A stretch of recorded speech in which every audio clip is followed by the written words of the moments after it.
ইরানের জাতীয় নিরাপত্তা পর্ষদের প্রধান আলী লারিজানি নিহত হয়েছেন বলে দাবি করেছেন ইসরায়েলের প্রতিরক্ষা মন্ত্রী ইসরায়েল কাজ। লারিজানি ইরানের বেঁচে থাকা সর্বজ্যেষ্ঠ নেতাদের একজন ছিলেন। এই খবরের বিষয়ে ইরানের পক্ষ থেকে এখন পর্যন্ত কোনো আনুষ্ঠানিক প্রতিক্রিয়া বা মন্তব্য পাওয়া যায়নি। লারিজানি নিহত হওয়ার খবরটি নিয়ে আরও বিস্তারিত তথ্য আসার অপেক্ষায় রয়েছে আন্তর্জাতিক সংবাদ মাধ্যমগুলোতে। গত কয়েক দশক ধরে আলী লারিজানি ছিলেন ইরানের ক্ষমতা কাঠামোর শান্ত ও বাস্তববাদী মুখ।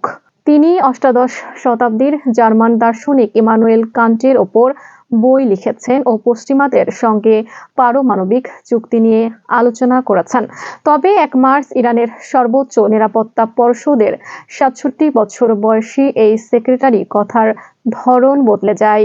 যুক্তরাষ্ট্র ইসরায়েলের বিমান হামলায় ইরানের সর্বোচ্চ নেতা আয়াতুল্লাহ আলী খামেনি ও ইসলামী বিপ্লবী গার্ড বাহিনীর কমান্ডার মোহাম্মদ বাকর নিহত হওয়ার মাত্র ২৪ ঘন্টার মধ্যে রাষ্ট্রীয় টেলিভিশন উপস্থিত হয়ে লারিজানি জ্বালাময়ী বক্তব্য।